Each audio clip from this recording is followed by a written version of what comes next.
একটা অজানা বাড়িতে ব্যান্ডেজ চেতে কি তুই পাট পেতে বসে পড়েছিলি, আমি যে না একটু থাকতো তুই আসতি কিনি, তো ব্যাপারটা কি রে? সেরকম কিছু না ভাই, মেয়েটার ব্যবহার এত সুন্দর না, মেয়েটাকে আমার খুব ভালো লেগে গেছে। কি বললি ভালো লেগেছে? এই কথা যদি তোর বাপ জানতে পারে না তাহলে আমাদেরকে পোস্টমর্টম করে এই ব্যান্ডেজ জড়ি বাড়ি পাঠিয়ে দেবে। চ বিল্ডিং এ চ।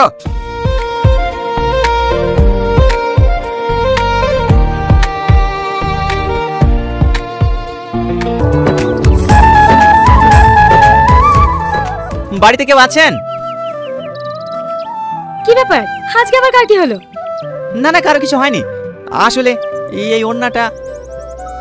আরে এটা তো আমার ওড়না, তুমি কোথায় পেলে? ওখানে পড়েছিল তো, তাই ভাবলাম দিয়ে আসি। ও থ্যাংক ইউ। আমার নাম টনি। এবার তোমার নামটা বলো। কেন? বাহ, অদ্ভুত নাম তো তোমার। মানে? এই যে বললে তোমার নাম কেন। পাগল আপনি, কারণ আপনি কেন হতে পারে? আমার নাম সালমা। এই টনি আয়, কাজ করতে হবে। আমাকে ডাকছে, আমি এখন আসি। হ্যাঁ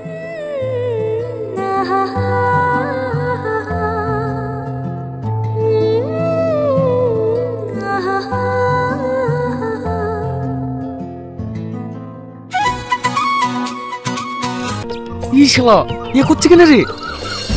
ইয়া ছাড়া কোনো উপায় নাই ভাই, কালকে থেকে ওকে দেখতে পাইনি, মনটা খুব আনচান আনচান করছে, তাই ভাবছি ওনারা দিতে যাবো আর ওকে দেখে আসবো। তুই যা লাগিস মনে সত্যি সত্যি আমাদেরকে প্যাকেট করে বাড়ি পাঠাবে। আরে কিচ্ছু হবে, তুই যা তো। আর যদি জিজ্ঞাসা করে টনি কোথায় গেছে, বলবি বাথরুমে গেছে। যেমন তুই করগা, খেলায় পড়লে বুঝতে পারবি।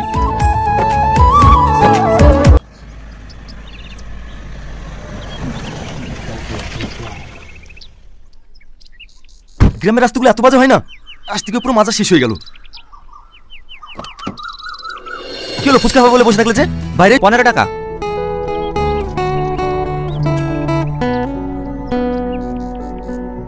ভাই আমাদেরকে ফুচকা দাও। হ্যাঁ দিচ্ছি। টনি, তুমি এখানে? আজ 3 বছর ধরে তোমাকে পাগলের মতো খুঁজে বেড়াচ্ছি, তোমার কি আমার কথা একটু মনে পড়েনি? আরে আরে এ কি করছেন আপনি? আপনাকে তো আমি চিনিই নি। ছাড়েন ছাড়েন বলছি, ছাড়েন। এসব তুমি কি বলছো? তুমি আমাকে চিনতে পারছো না? আমি তোমার সালমা। তুমি কেন আমার ভালোবাসা অস্বীকার করছো? সালমা? কোন সালমা? আমি সালমা বলে কাউকে চিনিনি, ছাড়েন আমাকে। সালমা, রাস্তাঘাটে কি সম্বন্ধে শুরু করেছো? 10 দিন বাদে তোমার সাথে আমার বিয়ে, আর তুমি নাটক করতে বসেছো? চলো। আমি যাবো না, আমি যাবো না, আমি ঠিক আছে টনিকে পেয়েছি, আমাকে ছাড়ো। টনি, তুমি একবার বলো আমাকে ভালোবাসো, আমি যাবো না, আমাকে ছাড়ো। ছি ছি ছি ছি, আমার ভাবতেই ঘৃণা হচ্ছে, তুই আমার মেয়ে হয়ে সামনে একটা ফুচকা লাগে ভালোবাসিস। আঙ্কেল শুধু তাই নয়, ওই ফুচকালার সঙ্গে যা ব্যবহার করেছে না, আমার ভাবতেই ঘৃণা লাগছে।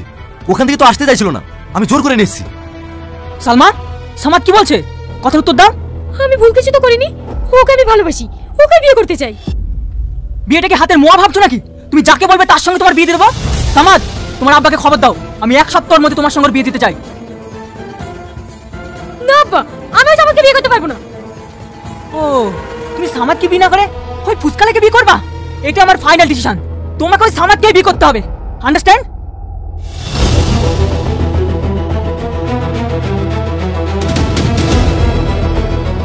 আজকের পর থেকে ও যেন বাড়ির বাইরে এক পা না বেরোতে পারে। তোমরা সবসময় ওর দিকে নজর রাখবা। আমিও দেখছি ওই ফুচকালার সঙ্গে কিভাবে বিয়ে করতে পারে। ঠিক আছে কর্তা বাবু। দিদি খাবার নিয়ে এসেছে, খেয়ে নাও। আমি খাবো না, খাবার নিয়ে যা। আজ 2 দিন হয়ে গেল তুমি কিছু খাওনি, এইভাবে চলতে থাকলে তো তুমি অসুস্থ হয়ে যাবা। ও অসুস্থ? আমি মরতে চাই, তুই তো দেখি সত্য। মন খারাপ করো না দিদি, সব ঠিক হয়ে যাবে।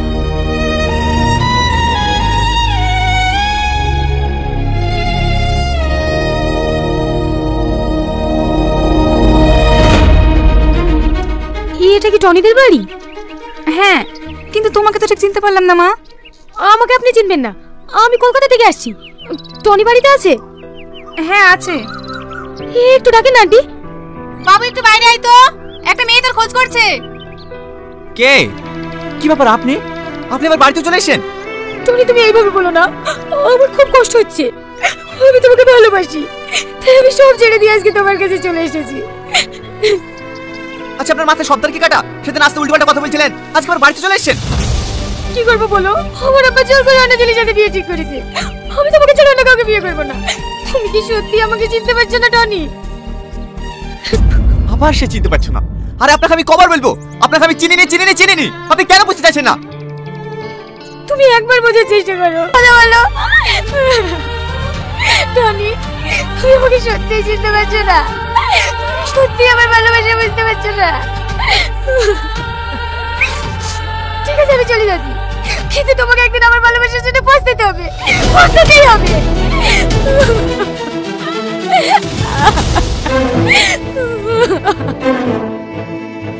কি ব্যাপার টনি, তুই তো বাড়িতে সালমা এসেছিল আর উড়াই পাকারা ওভাবে টানতে টানতে লিখালো।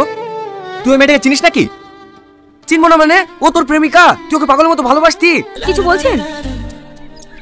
হ্যাঁ, আমার বন্ধুর অনেক হাত কেটে গেছে, আমি তো এখানকার হসপিটাল চিনিনি, তাই আপনাদের বাড়িতে এসেছি। আপনাদের বাড়িতে ব্যান্ডেজ আছে? হ্যাঁ আছে, আপনারা একটু বসুন, আমি নিয়ে আসছি।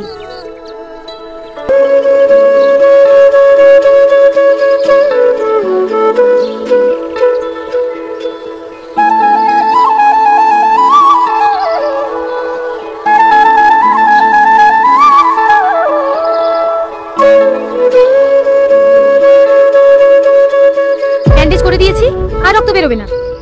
আপনি খুব ভালো, এই এত বড় লোক ঘরের মেয়ে হয়েও আপনার মনে কোনো অহংকার নাই।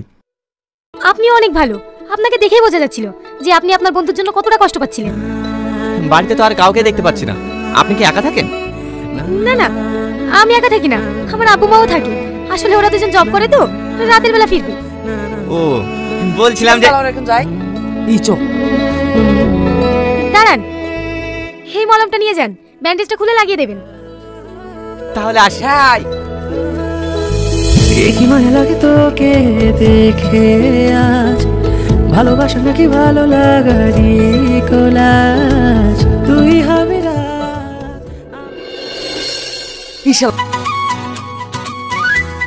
টনি, টনি,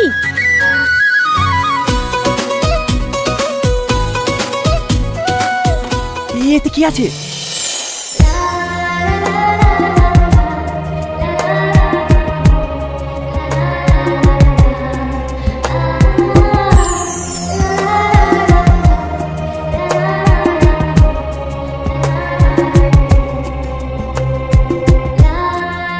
কি রে বসে বসে কি খাস? ওই তো দেখ, সালমা আমার জন্য পাঠিয়েছে। শালা বুঝছি কি রে? কিরে তোর আবার কি হলো? জেনে শুনিয়ে বিষ খাবো না। দিদি দিদি, তুমি যে জায়গাটার সাথে কথা বলতে না, সেই জায়গাটা ছাদ থেকে পড়ে গিয়েছে, তার অবস্থা খুবই খারাপ। দিদি, গিয়ে কোনো লাভ হবে না, ওকে হসপিটালে নিয়ে চলে গেছে। কোন হসপিটালে নিয়ে গিয়েছে তুই জানিস? আমি সেখানে যাবো।